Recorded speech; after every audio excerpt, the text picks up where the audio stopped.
ठीक है बेटा, तो आज हम यहाँ पर APWA college, government college for women Karimabad, इसका पेपर है ये, तो यह सॉल्व करेंगे। अभी फिलहाल इसके प्रीलिम्स हुए हैं, जिस कॉलेज के प्रीलियम होते जा रहे हैं मैं सॉल्व कराते जा रहा हूँ। ठीक है, कुछ इमाम कॉलोनी कैंपस में, कुछ रहमत चौक में, कुछ घर पे खुद ही सॉल्व कर ले रहा हूँ टैबलेट के थ्रू। तो जब जब टाइम मिल जाए मैं करते जा रहा हूँ सॉल्व। ये APWA कॉलेज है, all Pakistan women association, government college for women Karimabad. तो ये कराची का ही कॉलेज है, गर्ल्स कॉलेज है। तो 2025 का ये पेपर आप देखते हैं क्या आ रहा है। तो वैसे तो बहुत कम बच्चे इस पेपर को सॉल्व करते हैं, लेकिन जो अभी इस वक्त अवेलेबल है उसी को हमें सॉल्व कराना, चूँकि सारे कॉलेज के मैं ऑलरेडी सॉल्व करा चुका हूँ, तो बचा कुछ नहीं है। तो जो बचा है उसी को सॉल्व करते हैं। जितना प्रैक्टिस करो, और ये इंपॉर्टेंट समझ के हम वैसे भी नहीं कर रहे, इतना पेपर होने ना इंपॉर्टेंट समझ के करा रहा हूँ मैं। ये नहीं बोला कि ये कर लोगे तो आएगा पेपर में, ऐसा कुछ नहीं है। प्रैक्टिस करो बस, और जो जो चीज़ें आने वाली हैं मैंने आपको क्लास में बता दी हैं, ये चीज़ें कर लो। ठीक है, तो फर्स्ट है generally actual yield is dash. तो ज़्यादातर जो है वो एक्चुअल यील्ड जो MCQs कर रहे हैं, फर्स्ट 17 MCQs होंगे। तो एक्चुअल यील्ड हमेशा क्या होती है, थ्योरेटिकल यील्ड के मुकाबले में हमेशा कम रहती है एक्चुअल यील्ड जो होती है, तो लेस देन थ्योरेटिकल यील्ड। इसका ये ऑप्शन करेक्ट है, सही क्लियर है। फर्स्ट चैप्टर से MCQs आया। तो सेकंड है quantity of energy released when 1 mole of the ionic crystal is form from its gaseous ion is dash. देखो गलत आंसर भी लगे होंगे, तो आंसर पे नहीं जाना, टिक लगा हुआ है। क्योंकि APWA कॉलेज है, यहाँ इतने अच्छे बच्चे नहीं होते पढ़ने वाले, ये गलत ही आंसर लगा रहे होते हैं, क्योंकि बहुत हाई परसेंटेज वाला कॉलेज नहीं है ना ये, तो इसलिए गलत निशान लगे हो, तो ये गलत आंसर लगा हुआ है। तो क्या आंसर होगा इसका? द अमाउंट लेटेस्ट एनर्जी है ना, the amount of energy release when 1 mole of a crystal is form from gaseous ion. Solid state में पढ़ा था ना चैप्टर 6 में। This is latest energy, D option इसका करेक्ट है, सही है। आप बताइएगा करेक्ट आंसर जो है, आपको नहीं आएगा तो मैं बताऊँगा। Third oxidation number of chromium, अच्छा ओके, मसला हो गया यहाँ पर, ईयर देख लो 2025 है, ओके मसला हो गया। ठीक है, ये है चैप्टर नंबर 12 जो रिड्यूस है आपका। तो शायद आगे भी रिड्यूस के सवाल मिल जाएंगे हमें, और ये बहुत बड़ा मसला है। ठीक है, तो ये जो प्रीलियम पेपर है इसके अंदर रिड्यूस सिलेबस का आया हुआ है, आंसर नहीं बताऊँगा क्या है, चूँकि ये रिड्यूस है। ऑक्सीडेशन नंबर का पूरा टॉपिक रिड्यूस हो चुका है, इस तरह से आयन इलेक्ट्रॉन मेथड बैलेंसिंग ये सब रिड्यूस हो चुका है। ठीक है, असर कॉलेज में क्यों आ गया, तो ये सवाल मुझसे थोड़ी ना होगा कि क्यों आ गया। इससे पहले भी कई कॉलेजेस में ऐसा है कि रिड्यूस की चीज़ें आई हैं, मैंने बताई हैं। ठीक है, अब ये सवाल मुझसे नहीं होगा कि सर ये क्यों आया है, तो बस ये गलत आ गया है। ठीक है, रिड्यूस का है ये, क्लियर है। सर हमारा आ गया तो ये सवाल मुझसे नहीं होगा। ठीक है, क्लियर है भाई। नेक्स्ट है, चूँकि अक्सर कॉलेज में आप देख रहे हैं नहीं आ रहा, चैप्टर 12 को कुछ नहीं आया अक्सर कॉलेज में, तो इसमें आ गया तो इसका मतलब नहीं कि पेपर में आ जाएगा, ये गलत पेपर बना हुआ है। ठीक है, 14 है the strongest oxidising agent in the electrochemical series. दोबारा कट गया ये, अगेन चैप्टर 12 इलेक्ट्रोकेमिकल सीरीज। तो आगे मतलब मसला आने वाला है इस पेपर में, बहुत सारा मसला आने वाला है। ये सेक्शन बी में भी आने वाला है, सी में भी आने वाला है मसला इसके अंदर। पढ़ो, निकालते हैं पेपर, देखते हैं क्या होता है। फिफ्थ है नंबर ऑफ एटम्स, ही हो जाएगा इन 60 gram of carbon is dash. 60 gram carbon में कितने एटम्स होंगे, तो नंबर ऑफ एटम्स जैसे कि आप जानते हैं, तो नंबर ऑफ एटम्स को निकालने का हमारे पास एक फॉर्मूला रहता है। क्या रहता है? नंबर ऑफ एटम बराबर होता है मास over atomic mass multiply by Avogadro's number, यही होता है ना भाई। तो मास कितना है 60 ग्राम, और कार्बन का एटॉमिक मास 12, मल्टीप्लाई करते 6.02 पावर 23 से कितना आ गया 3 एक्सपोनेंट 24। ठीक है, इसका बी ऑप्शन करेक्ट हो गया। नेक्स्ट क्वेश्चन है the strongest oxidising agent in the electrochemical series. दोबारा करिए, अच्छा नहीं ये तो यहाँ आ गया ना। Some reactions are very near to completion in forward direction and identified by their dash. ये केसी के एक्सटेंट ऑफ रिएक्शन है ना। अगर फॉरवर्ड रिएक्शन ऑलमोस्ट कंप्लीट होता है तो किस केसी की वैल्यू कैसे रहती है? वेरी हाई रहती है, बिल्कुल सही कहा आपने, very high value of KC. पढ़ो, ठीक है बेटा। क्वेश्चन 7 है this phenomena is due to surface tension. Capillary reaction, very good, D option. 8 है this molecule has zero dipole moment. आप गलत लगाया इसने ना, ठीक है, ऐसा ही होता है, हर कॉलेज के बच्चे थोड़ी ना अच्छा पढ़ते हैं। CO2, ठीक है। इसी तरह से नेक्स्ट है this colour has the largest wavelength in the visible spectrum. सबसे ज़्यादा वेवलेंथ मतलब सबसे लोएस्ट फ्रीक्वेंसी, सबसे लोएस्ट एनर्जी, बिल्कुल रेड कलर, बिल्कुल सही। रेड की लार्जेस्ट वेवलेंथ होती है, लोएस्ट हमारे पास फ्रीक्वेंसी होती है। 10th है the angle between sp3 hybridised orbital is dash 109.5 degrees. Number 11 है a gas at 0 kelvin dash. 0 kelvin पर गैस के साथ क्या होता है एब्सोल्यूट जीरो पर? वैनिश हो जाती है, बिल्कुल सही। तो लिखा है ज़ीरो वैल्यू। हाँ नहीं नहीं, फ्रीजेस तो नहीं है, सुपर कूल्ड भी नहीं है, लिक्विफाइज भी नहीं है ज़ीरो वैल्यू ऑफ मास, ऐसे कुछ होना चाहिए ना। ज़ीरो वैल्यू का क्या मतलब? चलो सही है, लगा देते। सही, वैसे वैनिशेस होना चाहिए था इसके आंसर ना, कि 0 केल्विन पर वैनिश हो जाती है, गायब हो जाती है। क्लियर है? ऊपर करें।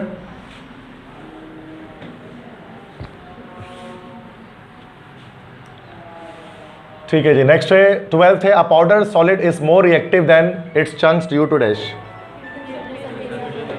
Due to greater surface area, बिल्कुल सही। Number 13, according to Graham's law the rate of diffusion ratio of H2 and O2 is dash.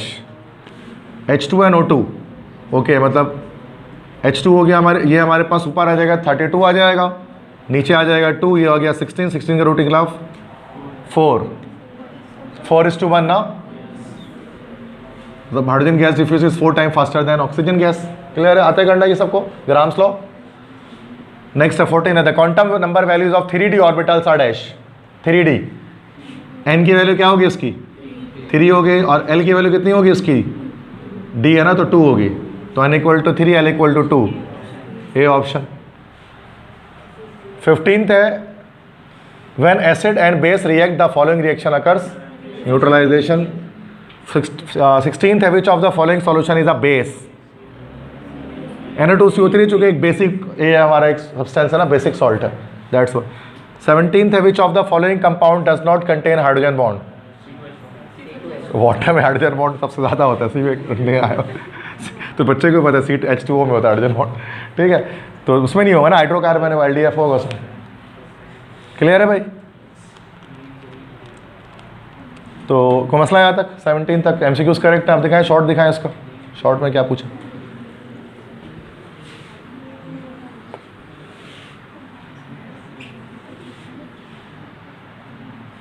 ठीक है, define any four of the following, definition पूछी है, एक्सपोनेंशियल नोटेशन को डिफाइन कर दें, stoichiometry को, रेट ऑफ रिएक्शन को, बॉन्ड ऑर्डर को, मोलर वॉल्यूम को, लिमिटिंग रिएक्टेंट को, डायपोल मोमेंट को, सब हो जाएगा। लेकिन किसी चार को करना है। Ammonia gas can be produce by heating together the solid NH4Cl and calcium hydroxide.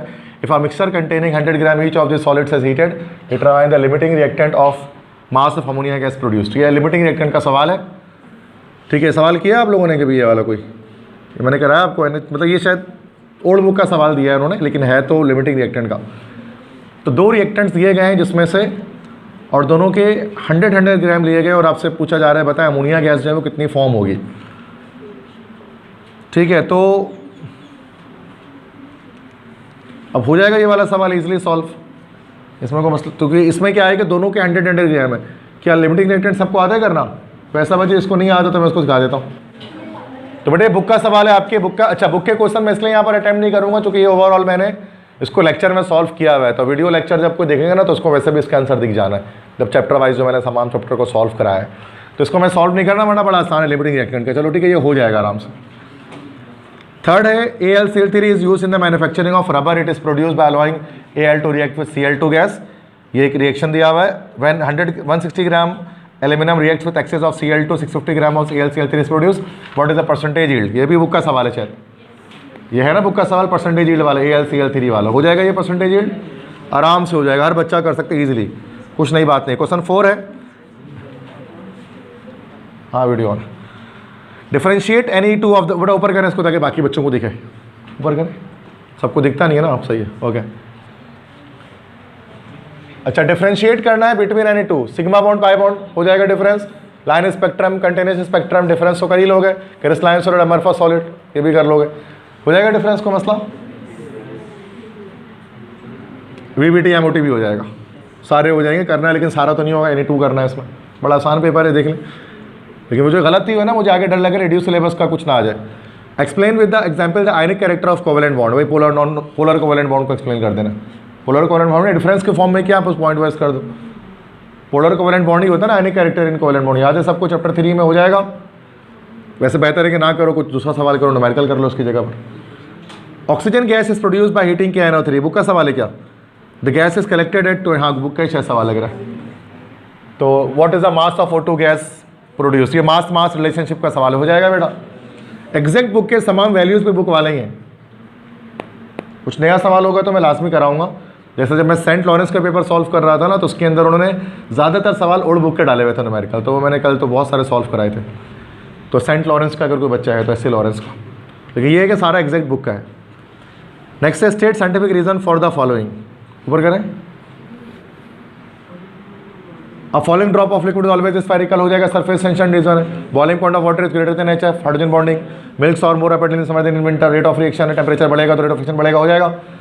आसान है, water droplet to quickly deposit at the outer side of the glass of cold water. ये क्या है, एक नया रीजन है ना, आएगा नहीं लेकिन ऐसे देख लेते हैं कि water droplets quickly deposit at the outer side of glass of cold water. ठंडा पानी जब तुम लेते हो, ठंडा पानी जब तुम बाहर रखते हो फ्रिज से, तो उसके ऊपर ड्रॉप्स ऑफ वाटर जम जाता है। ऐसा क्यों होता है, कौन बताएगा?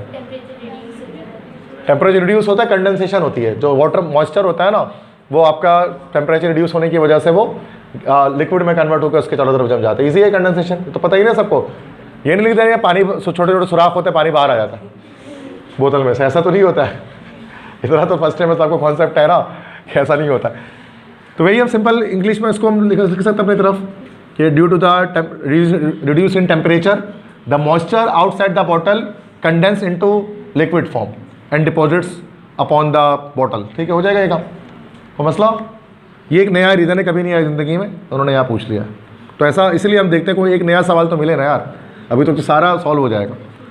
बट ये भी आगे बढ़ते हैं, एवोपरेशन और कूलिंग प्रोसेस हो जाएगा। मरकरी हैज़ अपवर्ड मेनिस्कस मतलब कॉन्वेक्स मेनिस्कस हो जाएगा। तो ये सारे रीजंस, बहुत सारे रीज़न दे दिए, इतने आते थोड़ी ना, 1 2 3 4 5 6 रीज़न। यानी 4 लिखा हुआ है क्या? अच्छा यानी 4, 4 हो गया, 4 ठीक है। नेक्स्ट है state poly exclusion principle and right the electronic configuration of the following. Bromine का, कैल्शियम +2 का, कॉपर का हो जाएगा सबका इलेक्ट्रॉनिक कन्फिगरेशन। कॉपर में आपको पता है कि S1D10 करेंगे ना, S2D9 को, अतः सबको करना एक्सेप्शन है ये। कैल्शियम +2 है तो 20 इलेक्ट्रॉन ही लगाएंगे, +2 मतलब 18 इलेक्ट्रॉन लगाएंगे, और Br सिर्फ है तो 35 लगा देंगे। तो मसला कर दो तो नहीं, इलेक्ट्रॉनिक है, सबको आती है इलेक्ट्रॉनिक कन्फिगरेशन करनी, 1s2 2s2 2p6 3s2 सबको करना आता है ये। ठीक है, next define pH and pOH of a solution. Okay चलो ऊपर करो, ये आ गया ना, रिड्यूस का आ गया। चलो भाई, define pH and pOH of a solution and right it's formula, calculate pOH of this solution of HCl फलाना। देखो यार, pH का अगरचे सिलेबस जो है, pH हमारा रिड्यूस हो गया है, लेकिन अक्सर मैंने देखा है कि टीचर इसको दे रहे हैं कॉलेज में, pH pOH कई कॉलेज में मैंने देखा है। टॉपिक आसान है, अगर आ गया तो आराम से हो सकता है, जो कि क्लास 10 में पढ़ें, चॉइस में छोड़ भी सकते हैं। लेकिन देखो, अब pH को डिफाइन करें, the negative logarithm of H+ ion concentration is called pH। pOH को डिफाइन करें, the negative logarithm of OH- ion concentration. ये सब याद किया है, फॉर्मूला लिखना है, डायरेक्ट टेक्स्ट फार्मूला, pH बराबर हो गया माइनस लॉग, सबको आता है ना ये तो कोई रिड्यूस है, लेकिन ये तो यार मैट्रिक में पढ़ के आते हैं, ये तो सभी को आता है। OH- आयन हो गया फॉर्म। अब न्यूमेरिकल भी बड़ा आसान है, एक लाइन में न्यूमेरिकल हो जाता है उसका। कैलकुलेट pOH ऑफ इतने मोलर सोल्यूशन ऑफ HCl। तो ये जो दिया हुआ है H+ आयन कंसंट्रेशन दी हुई है, H+ आयन से कभी भी pOH नहीं आ सकता, पहले क्या आएगा? pH आएगा। pH किसके बराबर है? Minus log H+ ion concentration, ये हो गया माइनस लॉग 0.0025। कितना आ गया pH? pH निकालें 2.6। अब pOH कैसे निकलेगा? हमें पता है कि pH + pOH किसके बराबर होता है? 14। तो pOH कितना निकल गया? 14 माइनस pH निकला, तो 14 माइनस 2.6 कितना आ गया pOH? 11.4। ये हो गया आंसर आपका। तो तरह को मुश्किल नहीं होता, pH pOH तो मैट्रिक का बच्चा खेल के कर लेता है, तुम तो फर्स्ट ईयर में आ गए, बट ये रिड्यूस है, आना नहीं चाहिए। ठीक है, next state le Chatelier's principle, short में दे दिए, give its application in the synthesis of ammonia by Haber process. चलो हो जाएगा, मसला नहीं है। ठीक है, तो लॉन्ग में शायद कुछ और दे दिया होगा उन्होंने, देखेंगे फिर। वैसे लॉन्ग का सवाल है, को में होता रहेगा ये पहला सवाल, लेकिन है बहुत लॉन्ग है, बेहतर है इसको छोड़ दो। Next, draw a molecular orbital diagram of photo molecule. हो जाएगा MOT diagram. Right molecular orbital electronic configuration, मतलब जो डायग्राम बनानी होती है। Explain the paramagnetic behaviour of photo molecule. Paramagnetic होता है ना, due to the presence of unpaired electron. हो जाएगा ये। Draw a fully labelled bond Haber cycle. Okay जी, कट गया चैप्टर नंबर 11। चैप्टर 11 था बॉन्ड हेबर साइकिल, रिड्यूस, पूरा चैप्टर रिड्यूस हो गया ये हमारा। तो बॉन्ड हेबर साइकिल तो करना ही नहीं है, तो ये पूरा सवाल हट गया ये। क्लियर है? ये चैप्टर 11 में पढ़ते थे हम लोग थर्मोकेमिस्ट्री में, बट रिड्यूस हो गया। ठीक है, आगे बढ़ते हैं। तो उन्होंने काफ़ी सवाल रिड्यूस के डाले हुए हैं जो मैं देख रहा हूँ। Right the postulate of kinetic molecular theory of gases, ये तो हो जाएगा कि एम्प्टी ऑफ गैस है। For a reaction this if the rate constant is इतना एंड इनिशियल कंसंट्रेशन ऑफ, ये तो बुक का सवाल रेट ऑफ रिएक्शन का है ना, रेट ऑफ रिएक्शन का सवाल किया था हमने, ये वाला हो जाएगा R is equal to K multiply by concentration of reactant. Clear है? आगे बढ़ो, जल्दी बढ़ाए, कंप्लीट करें इसको। ये शॉर्ट हो गया था पूरा क्या? शॉर्ट सारे हो गए थे, लॉन्ग देख लो बस, खत्म उसके बाद। तो सभी मैं इसको यहाँ पर ऑफ कर दूंगा, इसमें करा के इसको कंप्लीट ना, ताकि असर की नमाज वगैरह आप पढ़ ले, जो भी है। क्लास कंटिन्यू दोबारा नहीं होगी, 6 बहुत लॉन्ग हो जाएगा, जरूरत थोड़ी नहीं इतनी लंबी क्लास के में भी। ठीक है फिलहाल, ओके नेक्स्ट देखते हैं। सेक्शन सी में देखते हैं क्या लॉन्ग दिया। State the postulate of Bohr atomic theory, सही है। Derive the rate of the expression, drive the rate for the expression for the, पता नहीं क्या लिखा, चलो radius of hydrogen atom, radius को ड्राइव करने में, वर्डिंग थोड़ी आगे पीछे हो गई। बी पार्ट है, what do you mean by hybridisation, explain sp3 hybridisation in methane molecule and sp2 hybridisation in ethene molecule. हो जाएगा, हाइब्रिडाइजेशन आती है सबको, और बोहर एटॉमिक थ्योरी है, आज को मसला तो नहीं है, इजी क्वेश्चन है, नया तो कुछ नहीं है, कॉपी में लिखा हुआ है सब आपने। Balance the following equation by ion electron method, cut गया। ये आता है, हर साल आता है, बट चैप्टर 12 का है ये, अब नहीं आएगा, इस साल नहीं आएगा, रिड्यूस सिलेबस है। या आयन इलेक्ट्रॉन मेथड बैलेंसिंग हर साल देखते होंगे आप ऐसे इक्वेशन बैलेंस करने के लिए, बट ये चैप्टर 12 का है, ये नहीं आएगा, तो ये रिड्यूस हो गया। How KC helps in predicting the direction and extent of reaction. ठीक है, तो केसी किस तरह हेल्प करता है ये बता दे रहे हैं, मतलब एक्सटेंट ऑफ रिएक्शन, डायरेक्शन, दोनों हेडिंग बतानी, application of KC. At 444 degree Celsius reaction of hydrogen and iodine is performed in 1 dm cube. इसीलिए बुक का सवाल है, हो जाएगा काम ये केसी वाला सवाल है, बुक के जो सवाल है ना, एक्सरसाइज। आगे बढ़ो, क्वेश्चन 5 है। अच्छा, इसका एक सवाल इसलिए नहीं हो रहा कि रिड्यूस का है, इसलिए ये सवाल हमारा नहीं निकलेगा। Define electrolytic cell and electrode potential, determine electrode potential of zinc electrode, करिए ये चैप्टर नंबर 12 है, ये थर्मो वो इलेक्ट्रोकेमिस्ट्री से आ गया। State and explain first law of thermodynamics and show that, chapter 11। अजीब पेपर था, लेकिन मतलब टीचर ने रिड्यूस सिलेबस को देखा ही नहीं, तो लिफ्ट ही नहीं करा उसको, छोड़ो भाई, हम नहीं मानते।